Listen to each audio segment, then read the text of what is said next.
Hey, everybody. Welcome to the Spiritual Rebels and Misfits podcast. We are really excited that you're here to get weird with us. And we're going to have all kinds of, absurd ideas, playing around with magnificent guests. And we're just going to go the places you always wanted to go. But, you couldn't tell mom and dad how you felt about aliens, about channeling. You couldn't say fuck. I'm Ashley Bradley. I am a mom. I am an intuitive business coach. I'm a business psychic and a channel. And I am so much about people just like making money from their magic, really. And I am James Lester. I am an open homosexual. I'm a speaker, a writer. I am a member of the recovery community, and I am a queer activist. We would love it if you would just give us your feedback after the episode. Give us a follow. Give us a review. Let us know what you think, because we would love to get all of our. Hi, everybody. Why am I so entertained by it? I don't understand it. Because I think that we like to hold ourselves really lightly, and when we do things like official intros, we just get a kick out of all of it, and I'm here for it. But hi, everybody. Hello, everybody. We're back, and we're going to talk about near-death experiences today, and we'll be bringing in Susan Grau, who is a returning guest, and we're super excited to have her here because she is an expert on this and is going to be diving into a whole bunch of other things. But I think we should talk a little bit about your relationship to near-death experiences first, just to kind of like warm us up, unless there's any other kind of podcast foreplay that you're, eager to participate in. Just always trying to get some foreplay with me, huh? That's why you get some controversy, huh? Cold open. I told you it's called cold open, not foreplay. I'm really... Susan, I know she's backstage. Just so you know, I had a group of friends over for a book study for Untethered Soul, and we started geeking out on Susan Grau and looking at different videos of Susan Grau. So Susan Grau, my friends were geeking out on me. She's amazing. I can't wait to hear everything she has to say about.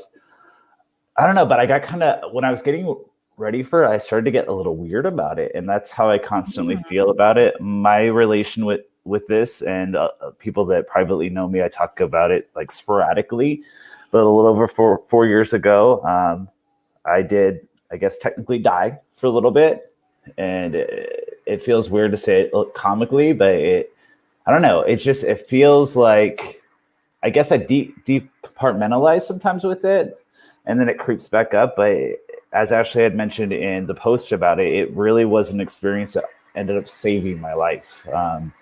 A little over 4 years ago, I was deep in my alcoholism. I was very, very, very sick. I talk about this on panels. I was summoning death on the daily, in my head through my actions. And, I've learned through my own spiritual journey that if you ask, you shall receive eventually. And death came for me a little over 4 years ago. My landlord found me. I was beaten unconscious. I was in a coma, an infection in my lungs. They said I was going to die. They thought I had died for a little bit. They told me that my landlord, they'd take me to the hospital to make sure I died peacefully, and motherfucker came back. And the strange thing with having that experience is there was no more fucking around with my life. I came back and I was so freaked out by it. I had a clear vision of my life that had been wasted for so long that I tried to drink harder. I tried to do more and more drugs to try to blot it out. And, my soul was awakened from it. And it really was a beating that ended up saving my life, because it got me to face myself and get sober.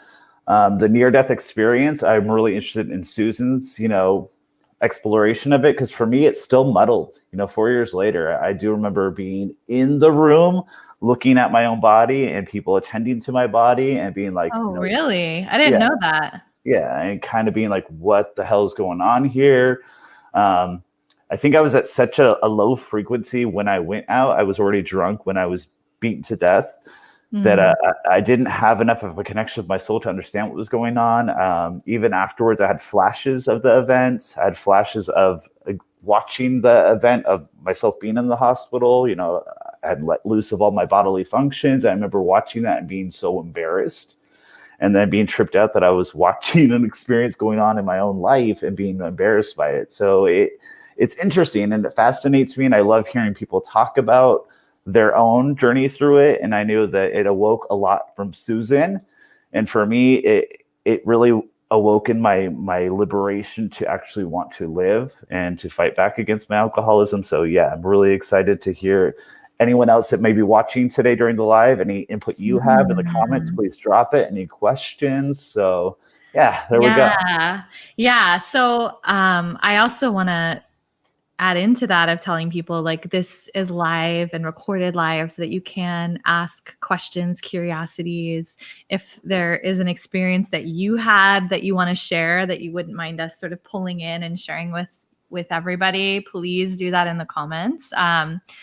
I think I wonder when you tell me that story if more parts of your experience will come back to you over the years, like when you're ready to integrate them, because you know how I'm like really on this Dolores Cannon kick right now and like reading about how those that have experiences with our galactic brothers and sisters of light beings, that they don't always have a conscious memory of it. And then at certain points when they're ready to understand it and integrate it, then it comes back in some way, like a flash or remembrance. And so I think I get curious if more pieces might come to you over the years. Well, I imagine so. I mean, this being just the 4-year anniversary just passed a couple of weeks ago, I will say that I remember more. And again, the reason I'm so interested to have a conversation with Susan is, you know, I grew up in a house of magic and belief and spirit. And, you know, I was always told from a very young age how powerful I was. And, you know, it's weird to work with someone now where as she gets sober, her big fear is like, I'm really afraid to step into my power. I'm really afraid to be all that. And I think that's one of like human beings' like biggest fears, you know, is not that we're mundane, that we're powerful beyond belief. And so I think that, you know, when I did have that experience, I came back, I started to be like, it's time to step into your fucking power. Like if you're going to be alive and you're going to do this, and I think I take baby steps to it. I don't accelerate at the rate that, you know, maybe I'd like to, but I believe all in due time. But it definitely was, there was no turning back. But the thing I want to say, though, that I believe we can take any traumatic event like that and make that the turning point where there's no turning back. Because, you know, like I'm finishing up rewrites on my book, and it's called Life After. And I believe that about, you know, divorce, death of a loved one, like someone cheating on you, losing a job, like, but it can be that pivot point for you. But for me, it had to go to extremes because I'm an alcoholic and I don't get the message the first 600 times. But that extreme, there was no turning back. There was no more living in like self-pity. There was no more living in a bottle. There was no, I remember I would get so drunk and so high and I'd be like, okay, I'm not going to think about these things anymore. But my soul had been disrupted. It had been woken up.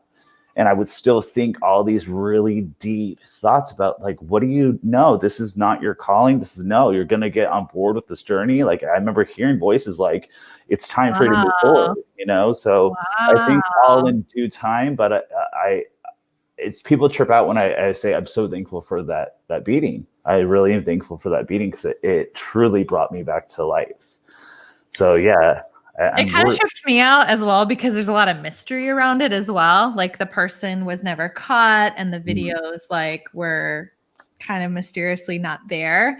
And so it really just kind of goes to show like in the ways in which the universe works. Like I think like you're saying, to fully get the message through and to take it to that extreme for you to like wake the fuck up and move forward. And so I think that thinking about that, since I know you didn't even share that angle, just kind of adds to the interesting mystery of it, wouldn't you say?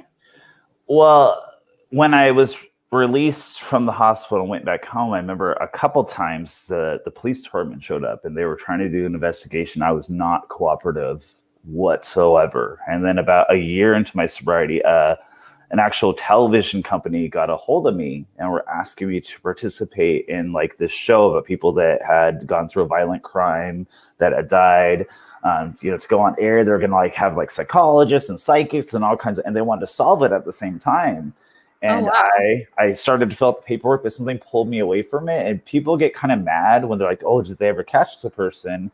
And they haven't. And for some reason within me, like I don't feel the inkling to search that out. It's not out of fear. A lot of people are like, you need to bring that person to justice. But like it was such a pivot point in my life that there's some ignorance in me, but it was what it was. And it's time for me to move forward, not backwards, So yeah, there is a lot of mystery about it. Tapes from our security of the house were missing. There's a lot of weird stuff about it, but ultimately I'm thankful because again, I would not, when I talk to other alcoholics, I'm like, I can't tell you about surrender initially because I wouldn't fucking do it. I had to literally be beat to death to surrender and awaken my spirit. So yeah. Who's watching with us here? Just drop us some hellos. Let us know where you're watching from so that we can say hello to you. I do want to bring in Susan Grau in just a few minutes. And she was with us on our All Hallows Eve episode, so that was like the day before Halloween on All Hallows Eve. And she came in and she was actually doing some readings, some mediumship readings. And it was like super quick. Like I remember she was like in and out within like, I think we actually had her longer because we were just like hanging on her every word. And so maybe it was like 20 minutes or so. And so I knew that it was like good just to have Susan be our only guest and that we were going to have so many questions for her. I knew from like her website and previous conversations of knowing her story that it was a part of like how her gifts opened up and that it's something that she talks about frequently. She's actually writing a book about the topic as well. And we'll see if she's able to share anything with us with that. But I will pull her in. Let's see. So we have somebody who's in Idaho. Hi. It's Robin. Hi, Christina. Robin's in Idaho. Some of you are Facebook users, so I'm saying hello to whoever this is because I can't see you. So anonymous. But as you're here, let us know. And I mean, straight up, when you comment, you help other people find us. So if you want to bring some of our cosmic magic to the worlds of other people that are really aligned with what we're doing, then give us a little like heart emoji, give us a little, high five, Bitmoji, whatever. You're being weird about it. You're being weird about it. Okay. I'm just straight up. I'm like very unveiled here. And I'm just like, hey. Eggplants. No, but what I do want to say is if anyone is listening and has questions, please put it in the comments because oftentimes I am guilty. Ashley is much better at this, but I get so enthralled when we have guests like Susan where I'm just listening and like so taking in what they're saying that we're going to need you to ask the questions so we can ask them. I just I get hypnotized by that motherfucker. I'm not going to lie. Thank you, Salon. She's getting us started with the emojis. Hi, Brandy. Hi, Taylor. So let's pull in Susan. Yes. Hello, Susan. I think you're muted. Hello. How are you? How are you? I'm good. Thank you for coming back and saying yes to us and all of the shenanigans that you probably had to listen to before we started. I love listening to it. I actually was over here just laughing and smiling, and it's my thing. It's my passion. So I love hearing about it and listening to it. You guys have a great show here too. I wish I could have figured out how to get the link on my Instagram because a lot of people want to come over, but they don't know how. I know. I wish that it could integrate with Instagram better. So I'm hoping that they all sort of make friends with, link sharing soon, but get that legal shit fixed, all right? Instagram, start playing nice with other platforms. Yeah, well, what I'll do is I'll start doing readings on Facebook, and the next time they'll maybe come over there and Yes. Yes. So I would love for you to share your story, because I know that a lot of the way that your gifts opened up have to do with a near-death experience. So do you want to start there? Okay. I just want to say one thing. I was listening to you guys talk about grieving, and James, my belief system is we grieve from the moment we're born. And if you've been listening to my YouTube, you know that I say that a lot. And we start grieving from the moment we can't get up. We're born, we're out of the womb. Oh my gosh, where am I? To not being able to get the bottle of fast, and to having wet diapers, and to losing our blankies. And I mean, we grieve throughout our journey, and I think they set it up that way for preparation for the big ones, so that we're not so shocked in our grief, because grief is obviously the hardest thing we go through and always will be. Um, but I just had to say that, because as I was listening to you, I was thinking about that, and how we're just prepared all the time for every experience we have on this journey. They've always and always are preparing us. And so each soul has their individual experience, and each soul also has the understanding of what that journey looks like for them, and what that experience might be in some form, whether it be minor or major. And obviously, bigger journeys are bigger journeys. Well, when there is time, if there's time, because I'm sure we're going to get, I would like to talk to you about like your own journey with grief now, because something I found having had that experience is I feel kind of separated from death a lot. There's like a lot of death in my community, and I talk to Ashley about this all the time. And when it happens, I'm not scared by it. I don't necessarily, I feel like I don't grieve enough, if that makes sense. I'm kind of like, for me, like it's just opening the doorway to another room of life as we know it or don't know it. So if we get to it, I'd love to hear your thoughts on that. Yeah, I actually don't want to die, and I actually fear not what it's going to look like when I get there, but the process. And so I'm a little bit unusual compared to most NDEers.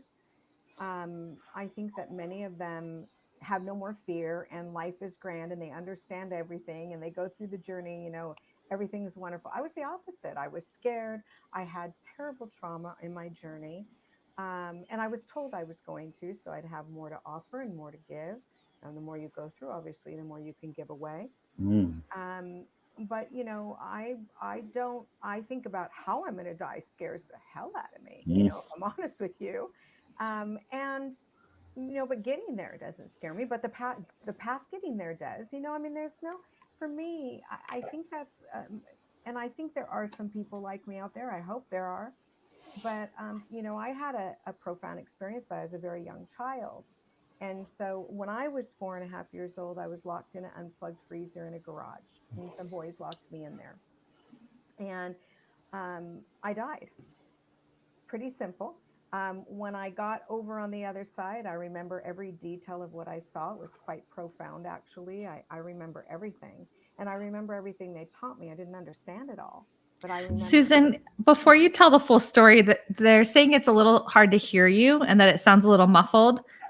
That's why these are so hard for me, because I can't. Okay. You'll be able to hear me. We can try it, or you can actually, I just didn't want you to go if there was multiple people that said it, and I was like, oh, I don't want them to miss it. Let's see if that's better. Tell me if that's better.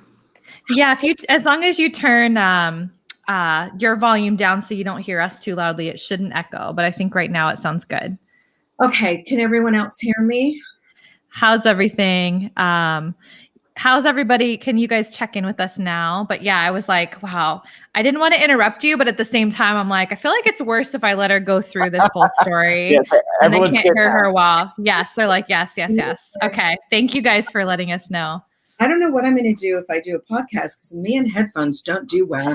Well, you can have a separate mic and then a separate things there, so I can always give you the little tech tips. Yeah. Okay. So 4.5 years old, locked in an unplugged freezer in a garage. A little boy closed the freezer door, closed the garage door, and ran home. And our garage was separated from our house. And my mom was in the back of this what I called at the time, I was little, long house. And I remember screaming, and then I remember hearing, "Don't scream, stop screaming." And it was very loving. And I didn't see, tunnels and things like that, but I did see a light, and then I didn't. And the next thing I knew, I was at the bottom of a stairway, and I was looking up these stairs, and there was this this is going to sound like an oxymoron, but there was this Roman Greek room, and it had an open ceiling, and it had pillars, and they were cracked. And I knew somehow there was a circle in the center of the room. I just knew it. And I wanted to see what was in that circle. And the next thing I knew, I was standing on the edge of the circle, but I had no fear. And I felt jello-like, like my body felt like jello-y, but I knew I wasn't in my body. I had no connection to my body whatsoever. I want to say that. I didn't see it. I didn't care about it. I had no connection to it. I was a soul. And I wasn't afraid of my body being anywhere. So there was nothing, no thinking about it. It was like free. That's how I felt, free.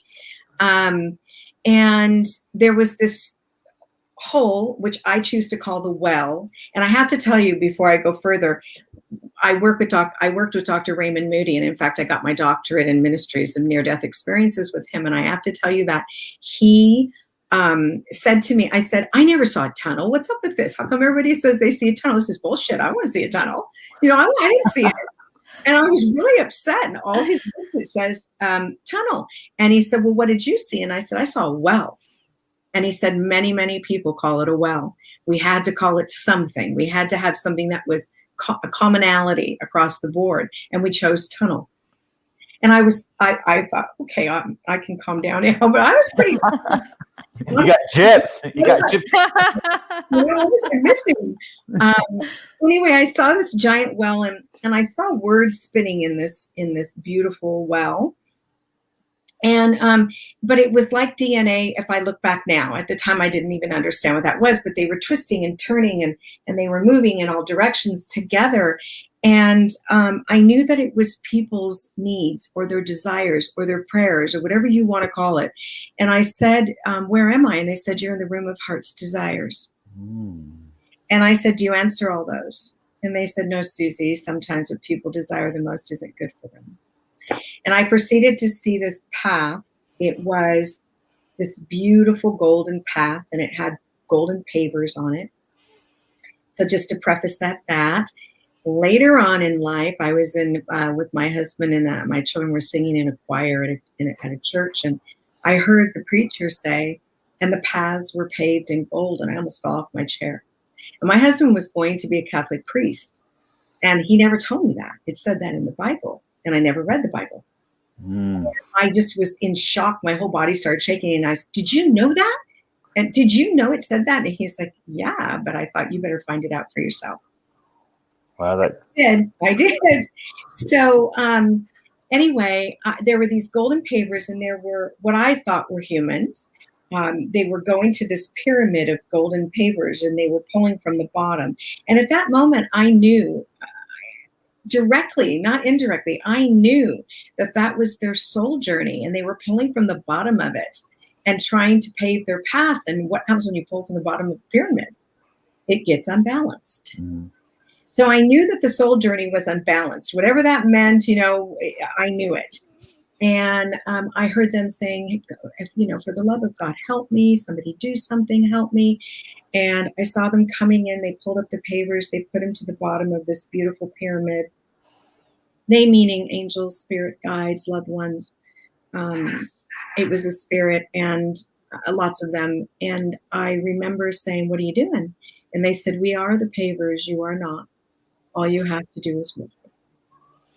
And I said, "Well, how do you know if you're walking it right?"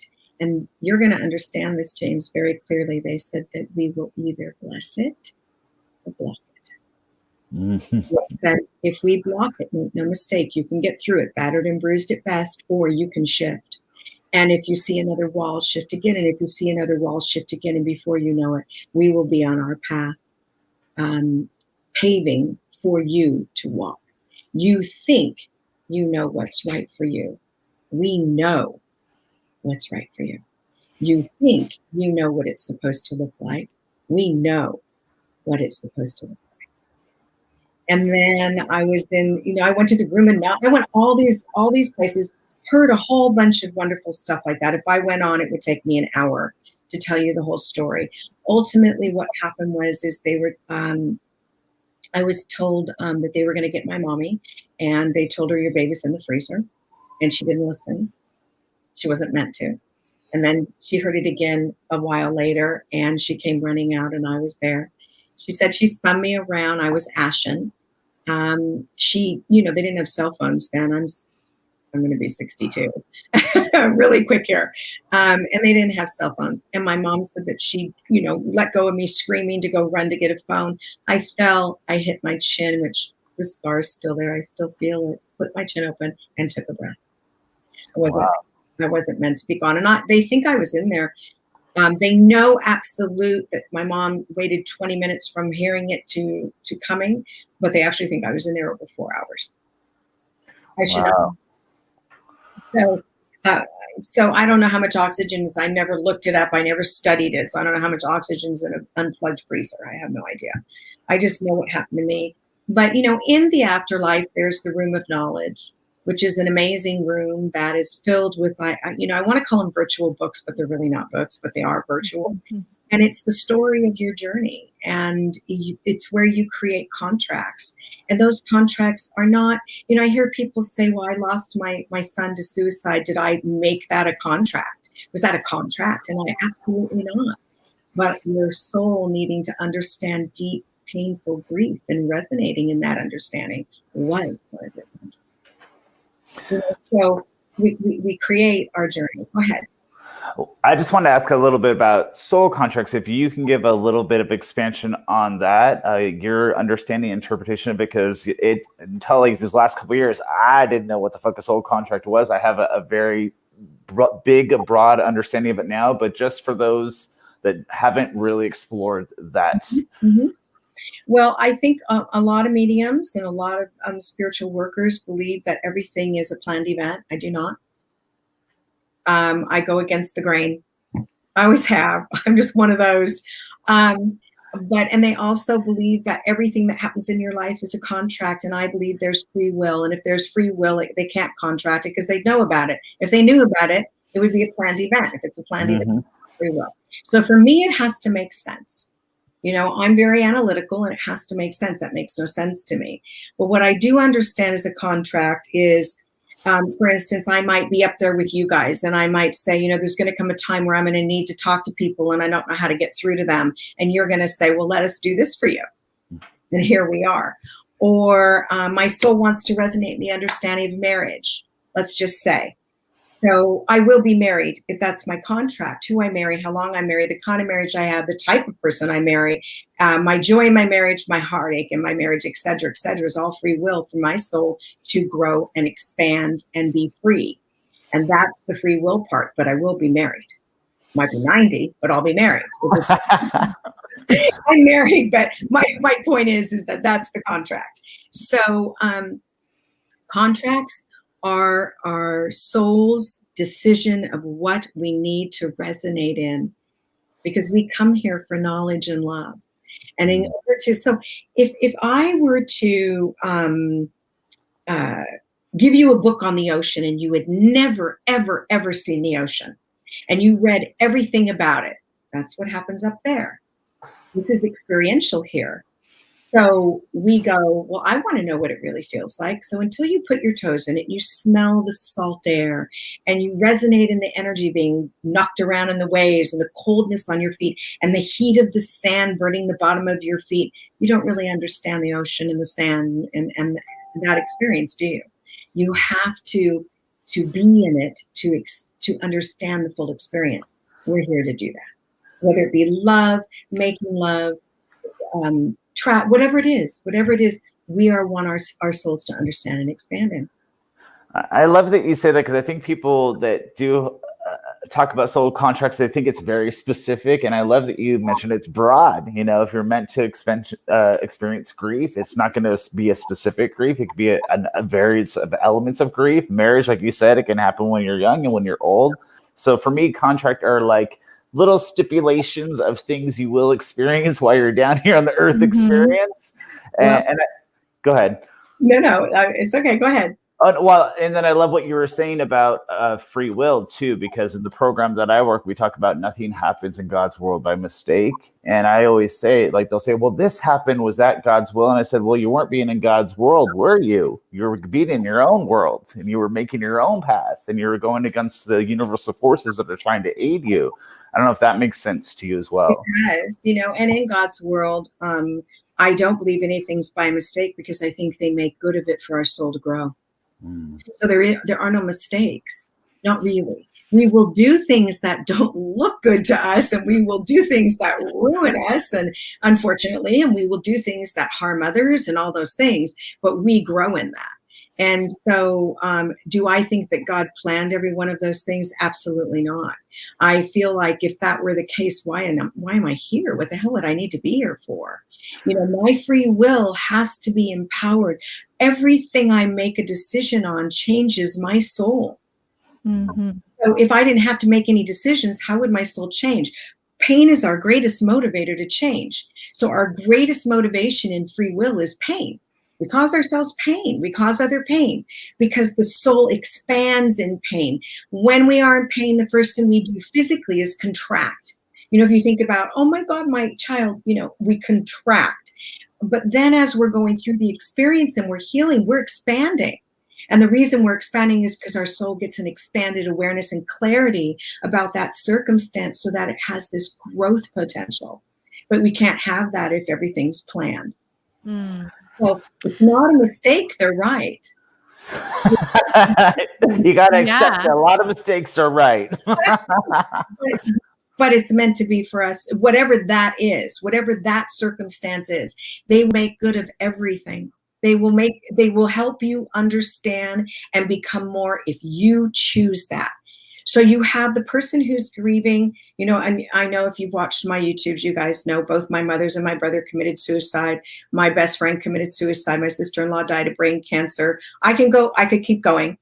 I was trafficked as a little girl. I can keep going. My life was not easy, and I don't share that to everyone. I share a lot about the suicides, but you know, the sexual abuse and those things, I don't share that often. But it's all there in my journey, and like it is for so many. But the difference is there are people who take those circumstances and they become a victim of them. Yes. Then we have those people that take those circumstances and have pain. Sometimes when I talk about it, I cry. You know, that poor child, that poor whatever it is. But we take that circumstance and we give from it. And we have a well of information to utilize to help others become more because of it, not in spite of it.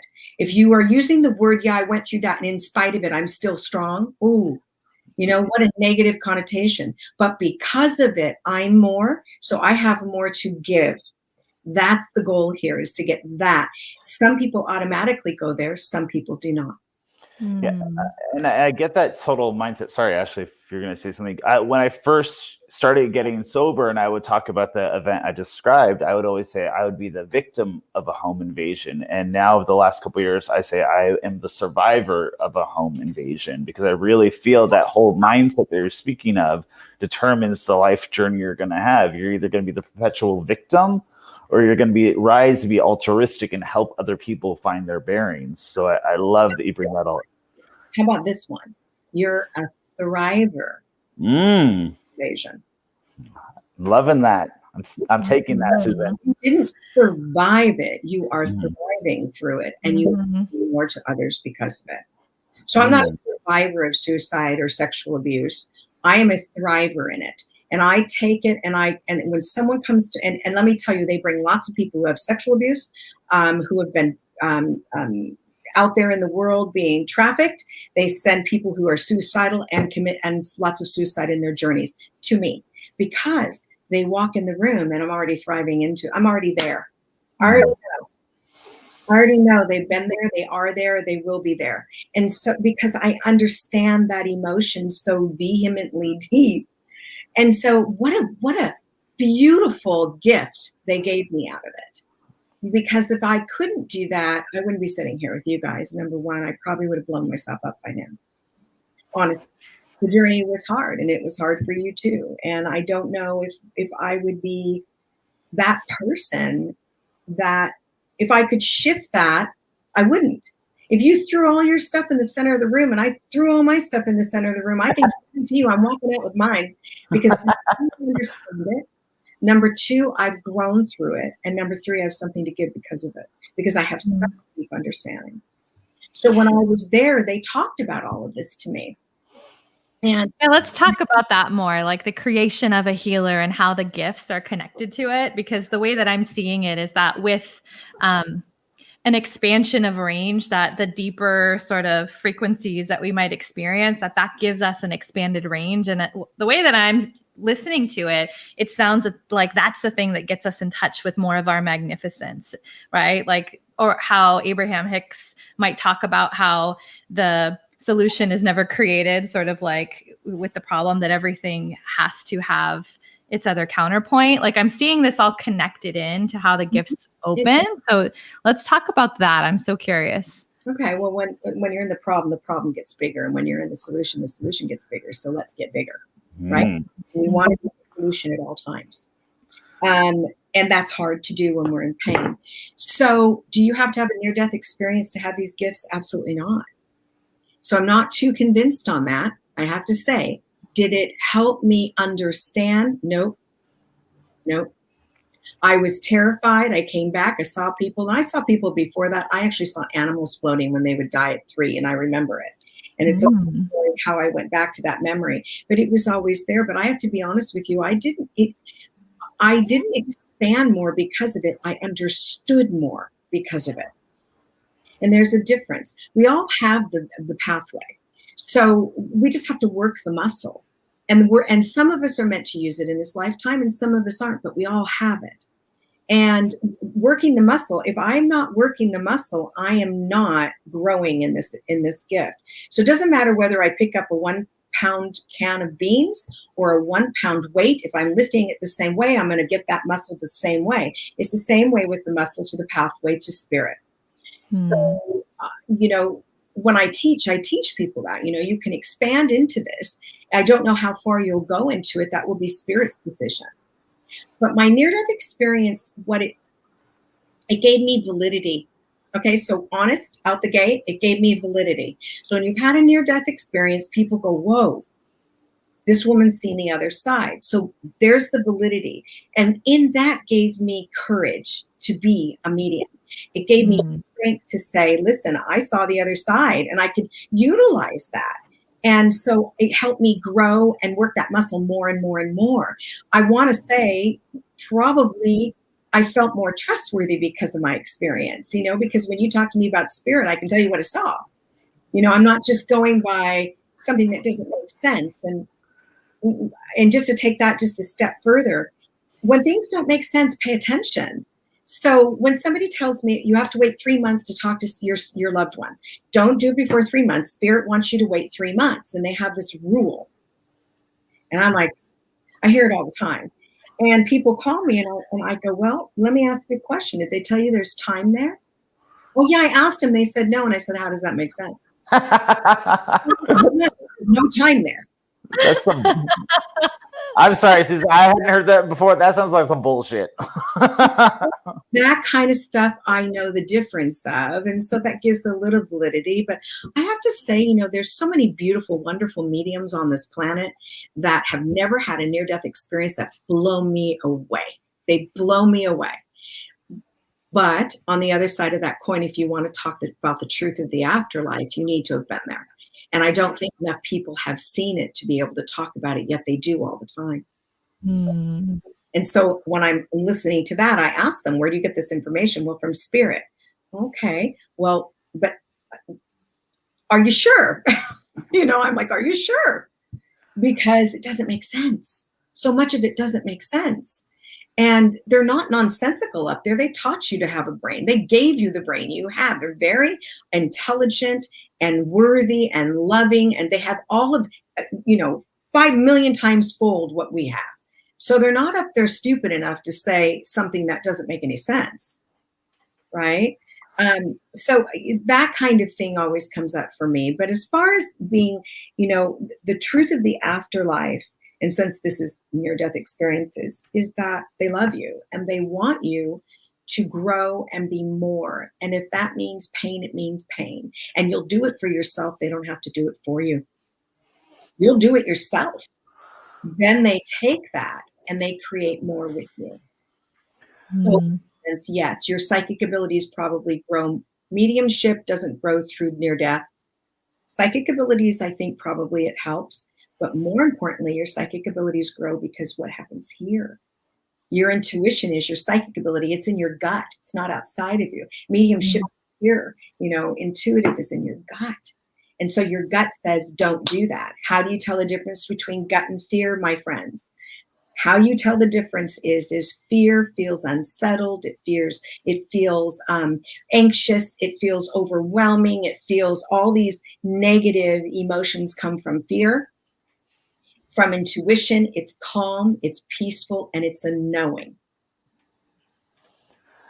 I got to tell you, listening to everything you're saying from the lens of recovery, it's so amazing how much you're helping me expand with my own knowledge of the programs that the spiritual tools I use. So I thank you for that. I did want to ask you, I had a friend privately message me to kind of ask you your thoughts on this. He himself had a near-death experience. He was under vast amounts of drugs, and he did not necessarily have the good spirit experience. Mm-hmm. He saw a lot of darkness.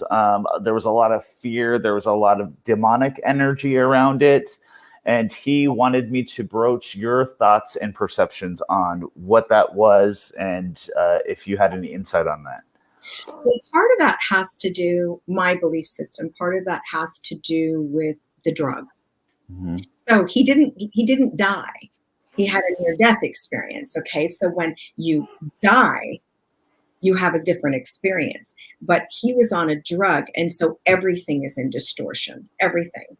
And we have to remember, we take our memories with us. We take our energy with us until it can disperse. So that negative energy, the drug energy, that world that we suppress ourselves with drugs and alcohol and those things, that's going with us in the beginning. Until we get there and we can disperse it and get rid of it. So he's in that vision. We're in that vision when we're under intoxication. We think we're having fun, but in truth, our brain's going, what the heck? And it does not combine with spirit world at all. So do I believe that there's demons? No, I don't. And I may be, of all the people, the most wrong of all of them, but I just don't. I don't entertain it. I don't believe in it, and I won't allow it. So, I don't even allow people to bring it up in my groups. I say, you know what, this is something we'll talk about after, but this does not belong here. It doesn't belong here, because what you fear, you feed. So you have to learn not to go there, so that you bring in all of the beauty and positive into your journey. Let me tell you, no one is punished like that. They love us.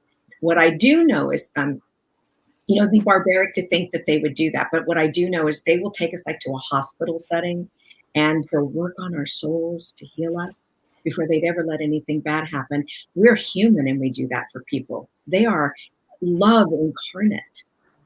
They would never not do that for us. Yes. I think when we talk about Christ consciousness and that it's our own hell that we can create while we're living, I think that that's the way that I tend to see it. And I know that when we went to Unity in Orange County and we were reading about their views, I was like, well, that makes sense. That completely makes sense to me. So that all lines up.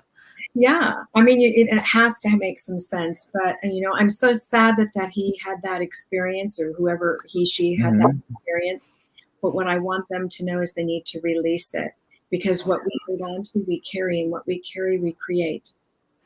Yeah, and everything you said, I totally vibrate with. I mean, I think I personally believe the devil is our own self-will run riot. We create, like Ashley was saying, that hell here on earth, that hell experience. So, having that drug experience and having near-death experience, that aligns. Just like when I had my own, it was just confusion because I was so disconnected. I didn't get to spirit. I didn't get to source. I was disconnected.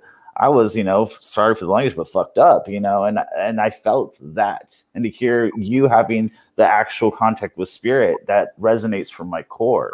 So thank you for giving that experience to us. You're welcome.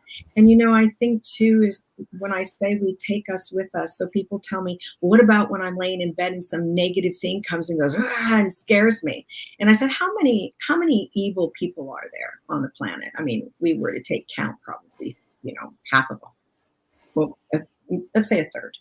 A third of people have evil thoughts, and let's say maybe a tenth do evil deeds. And before we get there, we're leaving our bodies, right?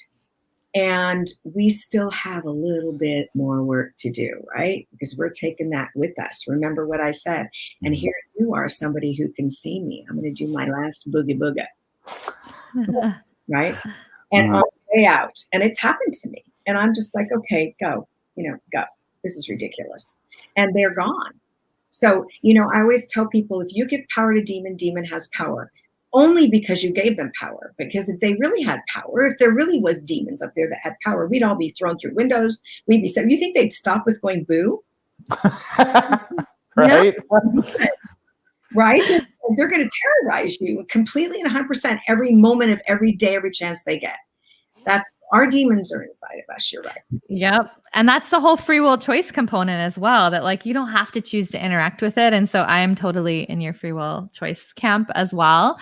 So I know we are at the end of our time with you already, but would you be open to sharing anything about any projects around people that want to go deeper into stuff with near-death experiences with you? Because I'm not sure if you're able to talk about it or not yet. Oh, yeah. I mean, I do anyway. I don't have that kind of a guard up of, I can't. Well, I have worked with different projects, you were talking about on the TV, that kind of thing. Walked away from a few that I felt were teaching children about demonism and things like that. I couldn't be part of that.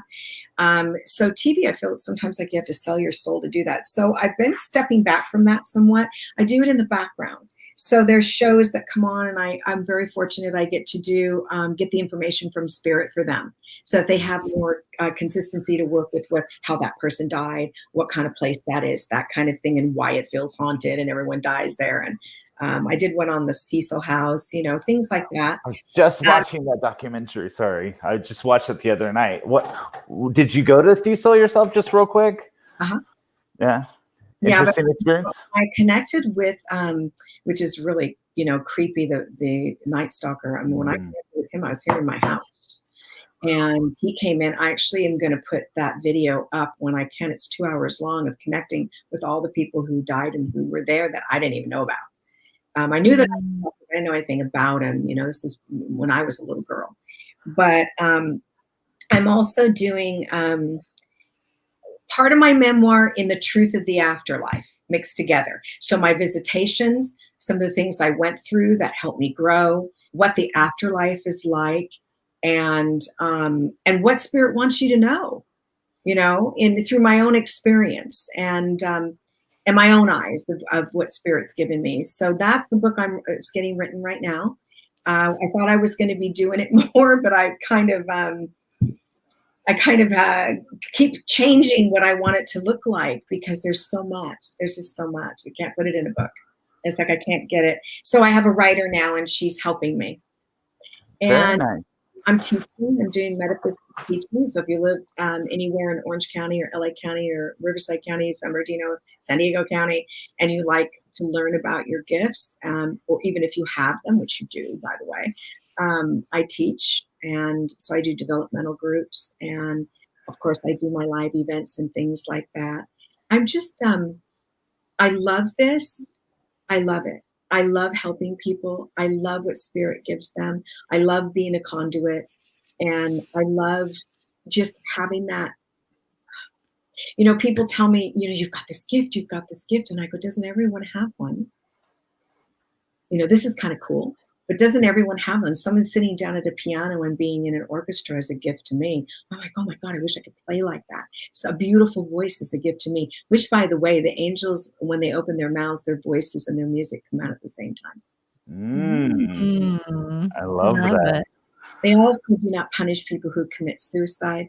I actually watch them patting them on the back, giving them love, giving them guidance, telling them, good job, we're proud of you, you worked hard. There's no hate there. None. And like you were talking about, you know, in my own life and the community I'm part of, there is a lot of suicide and, you know, a lot of overdose. And I believe that as well. You know, a lot of people will grieve and be like, oh my gosh, they're going to hell. And, you know, for me, I believe Source embraces and heals and loves. And when it's time to go back for Earth experience, it's done with a kiss on the forehead and release. So, I mean, if someone committed suicide and you were leaning over them, would you go, you're going to hell for this one? Or would you go, oh my God, yeah, I love you. What were you thinking? I love you. That's what they do. They're so much better than us. So much. And it's because we have a brain, and our brain is, and our thinking's distorted by the world. So we can't step out of that distortion in order to function, because it's impossible. We wouldn't be able to move our bodies. So, or anything, you know, so many things we have to do to function here. So our soul goes with us. The things we need from our thinking and our journey go with us. But this brain dies when our body dies. Thank God. Susan, you're just so amazing. Thank you for joining us once again. And I think you're a part of our Facebook group. If you want to share any videos or any links for anything you're doing, feel free. I know Solange is going to drop some links, but I just love you. And every time you come around, thank you so much. Thank you. That's so nice. Thank you. I love you guys too. I love listening to you. You're so adorable. Both of you. You get in these conversations and it's just so real. We'll have to come and see you because we're both in Orange County as well. And I know that James would love to do that for one of our friend adventures. So we're going to drop your Instagram link. Is that where you would usually post like for your events, is on your Instagram? Yeah, I'm working on TikTok. It's a little out of my venue for being my age, but I am working. Yes, Susan. Susan, I don't want to hear you talking shit about your age. You look looking fabulous. That's not allowed here. All right, you're hot, mother. All right, you're thriving. Yeah, you're thriving.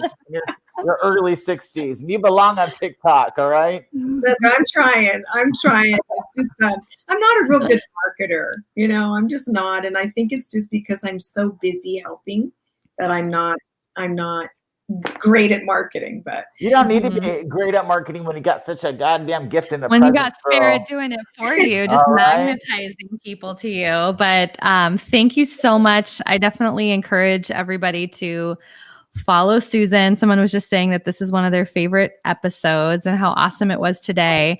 But definitely follow her. We dropped her site, and also she's at Medium Susan Grau on Instagram. And she actually does live readings on there, and they're amazing. You definitely have to connect in with her and see what she's up to. So thank you, Susan. We just adore you. Back at you. Bye, everyone. Thank you for coming on and listening. Take care. Thank you, love. Bye. That was so awesome. Another hypnotic guest where I feel like I could just get lost listening to her. And I have to read that book now because I just wanted to hear detailed things of like, well, what happens after the golden pavers and the pyramid? Like, I just wanted to keep hearing it all. Well, when I get hypnotized by my 3, I get chewed out for not calibrating up. And what's your problem? But you know what, Ashley? I totally feel you. She has a hypnotic presence, so I'm not going to give any grief about it. All right? Okay.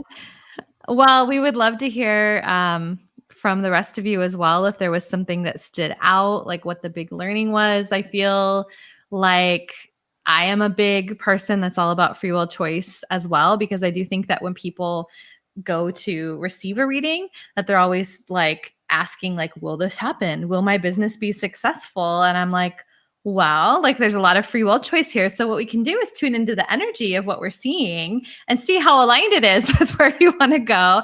And what's great is like you get to co-create with that. You get to create with those energies. And if it's not headed in the direction of your liking, that you get to take the actions, adjust the thinking, do different things to create the experience that you want. And so I'm just completely about the free will choice and that there are big parts. I mean, I totally like with the soul contract portion, like I think that there's that sense of mission in many of the healers. Like, and I think that we watched the movie Soul and it talked about like, oh, you and you know, all of you humans with your purposes of life and you complicated things. And I do think that there are some healers that have kind of a dual mission where we're here to expand as an energy and as a soul. But also, I mean, I have that sense of mission and that's just my truth. And I know that other healers, I would guess you as well, like have this other inbuilt part of you that you're like, well, I know that I'm here to do something and support people in a specific way. And that how I do that is ever unfolding. Well, I really love that Susan tapped on we're here to love. And that's what I ultimately believe. And everything that you do, you know, we're just talking about your new business expansion and it's all done with love. So it's meant to be done. And I think that, you know, do I want to write books? Do I want to speak? Do I want to do all these magnificent things? Sure. But my number one mission is to love. And usually if I'm loving, I'm creating and I'm engaging with other people that are creating. So I love that she mentioned like, you're motherfucker, you're here to learn and love. And I think we get so far off on like, I need to have this family or I need to have this career or this house. And those are all lovely things. But if you're not doing it with love, like you gone and fucked off your earth mission, man. So I just, this is totally our school. Yeah. It's our classroom. And yeah. And I think, you know, that's that part of soul, you know, how I got all about soul. That's where they were kind of laughing at him, like you and your purpose, like, you know, what your purpose is, dude, to like have adventures and love your friends and grow and expand and not be a dick. Now, don't be a dick. I do agree, though, because when people talk about purpose, like I see it slightly different, but obviously that was just like a one sentence moment, but that a lot of times people think that their purpose is like a specific career or a specific business. And what it always comes back to that is that there are certain energies or impacts that they want to have. And the way that they do it, they're actually meant to be doing that all the time. Like as they buy their coffee at Starbucks and as they deliver their TED Talk, it's like, it's in the small moments and the big moments. And so I do tend to see it a lot more energetically rather than like, this is the job, you know, this is the soulmate, and that there are all of those choices and expressions in there. And I think that, yeah, I feel like we could just get off. That's like a whole other fucking episode right there. Like, well, yeah, just keep going on all that. But I mean, that is living your truth. You know, and you know, it goes back to soul contracts. So if you're living your truth and you're abiding by your soul contract, that doesn't mean you hit, you know, point A, B, and C. It means you come here, you love people, you have this experience, and those people get so far away from their truth. And like Susan was saying about the mind, we get stuck in our mind and what we have to be and what we're supposed to experience because society said so, and what we're supposed to believe because, you know, a certain church or a certain person in our neighborhood said so. We get so stuck in mind, we ignore our soul, and our soul just wants to expand, dude. And it wants to love and it wants to experience. So I think that's what I took away from my own strange experience with death was like, I need to stop fucking around. I need to start loving, including myself. So I love Susan's energy and I love you. I'm getting all hippy dippy about it. Thank you. And I have a story that I make up, I think, as of right now about what was said to you when you died briefly or when you were almost dying, is that they were like, motherfucker, are you tapping out right now? Are you going to keep going on this mission? The choice is up to you.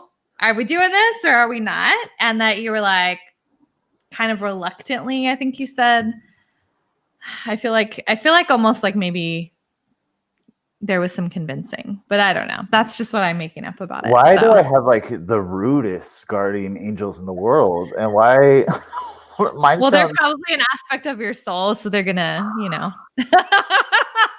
they'll talk to you like that to get you to listen. And that sometimes you had to be a little, you know, they had to take a firm hand with you because that's just, it was a tough love. You know, that's at least how I see it, like in the movie of my mind. Like And of course, all your life movie. All your guardian angels are just a bunch of gay men, because let's be real, that's part of your journey here, is to learn to be a woman because you've had too many experiences as a gay man. And that's how we end up, I will accept that, and like otherworldly beings, like if we're gonna be real here. I'll take it. What do we have for next week? Have we ironed that out, my love? Yeah, we have. But let me look at the calendar before, like, I try to go off memory, because I was just telling you before we started that it's been quite a week with like teething babies in my household. And yeah, I'm feeling a little tired today. And yes, we are doing Christianity and Buddhism. And so I don't even know how I get back to you. I like, is that can you see title? me still? I can see you. Okay. I feel like I try to look at different things. Yes, you can craft the title. It's just that you need to get on that, and it needs to be clear enough for people to understand. That's my request. But we are exploring Christianity and Buddhism because I think that there's a lot of different, sometimes in the spiritual communities, judgment around people that are more resonating in a more religious experience. And so our intention here is to actually look at the common grounds, or how the two religions might be saying similar things in different ways. And we're going to have a roundtable style conversation with two amazing guests, people that I love and that have, just very interesting backgrounds. And so I'm eager to talk to them. I think it's going to be fun. I'm stoked. All right. So that'll be next week. We'll see you there. Bye, everybody. Love you guys.